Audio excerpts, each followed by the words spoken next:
Hai semuanya, ketemu lagi bareng Mihu di sini.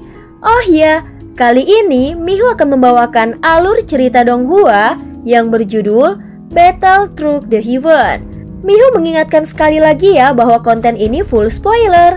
Tanpa lama-lama lagi, yuk langsung aja kita masuk ke isi ceritanya.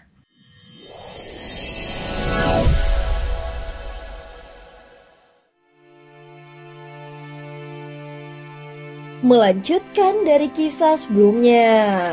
Pada saat ini tubuh Chu Jiangyi yang telah berubah menjadi sosok raksasa Yecha membuka mulutnya lebar-lebar memperlihatkan dua gigi taring yang mencolok.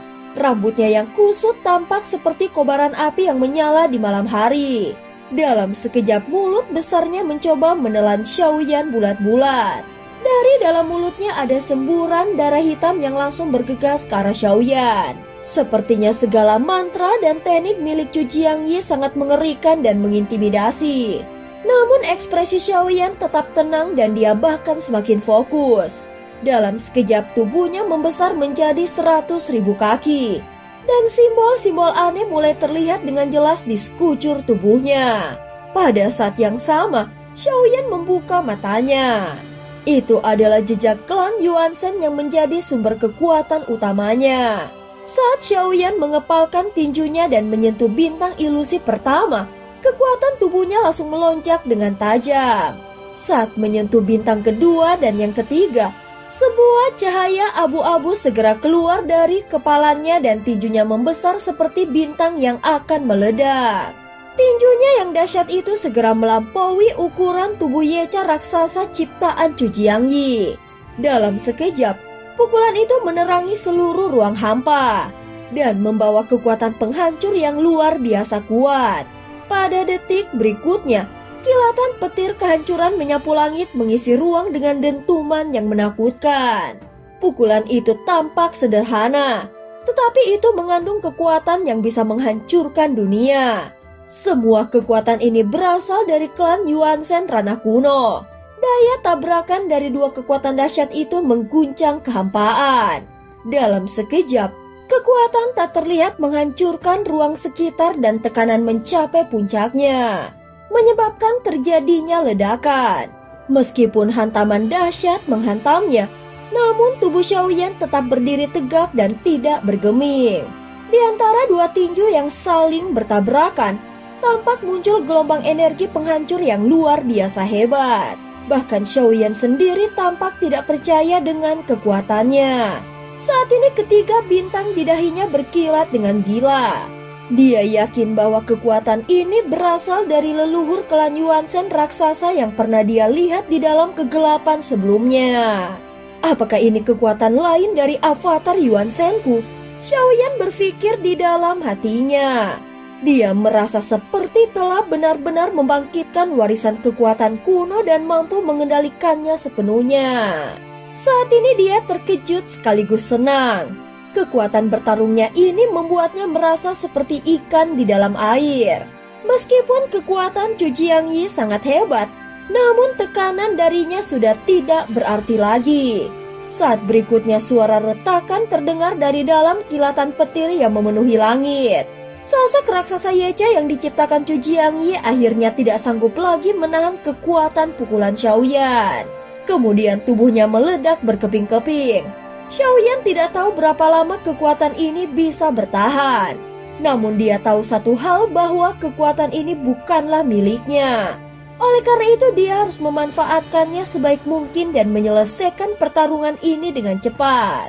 Meskipun mungkin dia tidak sanggup membunuh 3 musuh lainnya, namun dia merasa Chu Jiangyi harus mati. Menurut apa yang dikatakannya, Chu Jiangyi telah membunuh 2 reinkarnasi dari yang mulia. Itu berarti reinkarnasi sebelumnya memiliki hubungan dengan Chu Jiangyi. Jika benar dia adalah murid dari yang mulia, kenapa sekarang dia justru memicu pertumpahan darah? Xiaoyan merasa harus mengungkapkan semuanya dan mencari tahu siapa sebenarnya Chu Jiangyi ini. Dalam sekejap tubuh Chu Jiangyi terpental keluar dari tubuh Yecha yang hancur, sehingga dia kembali ke bentuk manusianya. Namun dia langsung memuntahkan beberapa suap darah segar. Jelas bahwa dia mengalami luka parah. Meski begitu, tatapan haus darah di matanya belum padam. Setelah berhasil menstabilkan tubuhnya, Chu Jiangyi justru memperlihatkan senyum dingin yang menyeramkan. Bagaimana mungkin aku kalah? Hanya menghadapi sampah langkah ketiga sepertimu. Mana mungkin aku bisa kalah? Saat ini senyumannya semakin lebar dan semakin penuh kebencian. Di sisi lain, Xiaoyan hanya mengerutkan kening tanpa mengucapkan sepatah kata pun. Dia tahu bahwa mengalahkan seorang kultivator tingkat kelima dari keabadian para dewa bukanlah perkara mudah. Bisa menekan Chu Jiangyi hingga sejauh ini saja sudah luar biasa. Tetapi jika ingin menghancurkannya sepenuhnya maka itu jauh lebih sulit. Terlebih lagi, Xiaoyan belum memahami struktur kekuatan di dalam tingkatan keabadian para dewa. Dia tidak tahu berapa banyak kekuatan tersembunyi yang masih disimpan oleh Chu Jiangyi. Dia juga tidak tahu di mana letak kelemahannya. Jadi bagaimana dia bisa membunuhnya dengan mudah? Saat ini, Chu Jiangyi menggenggam dadanya erat-erat. Dari tubuhnya memancar sebuah niat mendominasi yang sangat kuat. Tidak seorang pun di bawah inti bumi yang bisa hidup melawan kekuatan ini. Dan hanya akan menghadapi kematian. Wajah pucat dan tubuhnya gemetar. Namun dia mengangkat tangannya tinggi-tinggi dan menunjuk ke arah Xiaoyan. Dengan suara yang menggema, dia berkata dengan penuh tekanan. Begitu suaranya menggema di atas kepala Xiaoyan muncul hembusan angin dahsyat. Dari dalam angin itu, sebuah tangan kuno seperti kayu kering perlahan muncul. Di sekujur tangan itu terukir pola emas misterius yang bersinar terang. Kemudian langsung mengarah dan mencengkram ke arah Xiaoyan. Xiaoyan tidak tahu pasti apa itu inti bumi. Namun pada saat tangan itu muncul dan menekan ke bawah, hatinya berdebar kencang tak terkendali. Entah dari mana tangan itu berasal, namun dari gerakannya saja terasa ada kekuatan yang luar biasa sedang menindasnya. Aku akan membantu membunuhnya dan kau akan menjadi budakku selama 100.000 tahun. Suara misterius dan dingin menggema dari balik angin ganas. Tepat ketika tangan kuno itu menekan ke arah Xiaoyan, suara itu terdengar dengan kebencian dan penuh kekuatan yang mendominasi. Dalam sekejap, Xiaoyan merasakan niat membunuh yang luar biasa menindasnya. Kekuatan itu begitu dahsyat sehingga membuatnya merasa seolah dirinya bukan lagi seorang manusia, melainkan hanya makhluk kecil yang tak layak membuka mata dan bisa hancur kapan saja. Tubuh Xiaoyan langsung terpaku di tempat sehingga tidak bisa bergerak sedikit pun. Bahkan Ye Beijing dan Raja Dewa Ye yang menyaksikan tangan kuno itu muncul dari pusaran angin ganas, mata mereka langsung melebar. Bahkan wajah mereka penuh dengan keterkejutan dan ketakutan. Jelas mereka mengenali siapa pemilik tangan ini. 100.000 tahun tidak akan menjadi masalah selama aku bisa membunuhnya. Bunuh dia. Chu Jiangyi menyerang dengan niat membunuh yang mengerikan. Dia telah benar-benar kehilangan akal sehatnya. Demi membunuh Xiaoyan, dia bahkan rela membayar harga apapun. Merasa niat membunuh dari Chu Jiangyi yang begitu dalam dan tak masuk akal, Xiaoyan merasa bingung. Sebenarnya apa yang membuat dendamnya padaku begitu besar? Jika aku tidak mati hari ini, maka kau akan menanggung balasan 10 kali lebih parah. Ini adalah sumpahku dan takdir yang kau pilih sendiri. Namun saat ini tidak ada waktu untuk berpikir panjang. Avatar Yuan Shen setinggi 100.000 kakinya yang membentang seperti gunung akhirnya runtuh di bawah tangan ini. Dagingnya meledak memperlihatkan tulang-tulang putih yang menyeramkan. Darah dan dagingnya langsung berhamburan seperti semburan darah api.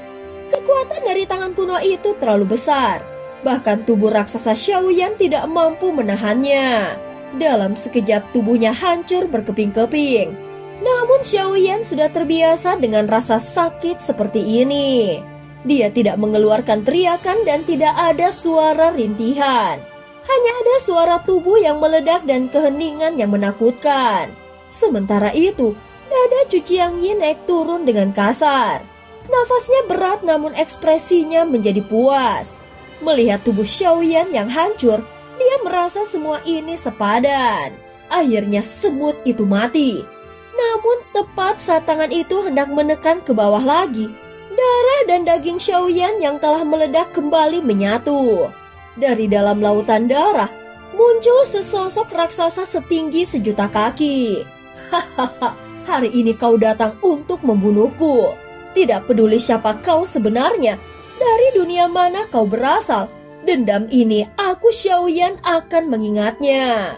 Kau ingin membunuhku, itu tidak akan semudah membunuh semut.